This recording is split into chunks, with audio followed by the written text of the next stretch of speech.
Hello guys, good morning. Andito tayo ngayon guys, naghihintay tayo sa ating kliyente na bibili sa ating Rhode Island CCU. Ayan guys, 5 piraso.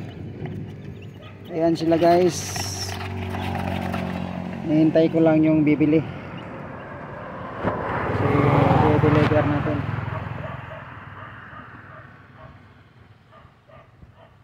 Ang usapan namin alas 9 sa Sayus sa umaga. Magna 9 pa lang, kaya napaaga ako ng punta dito.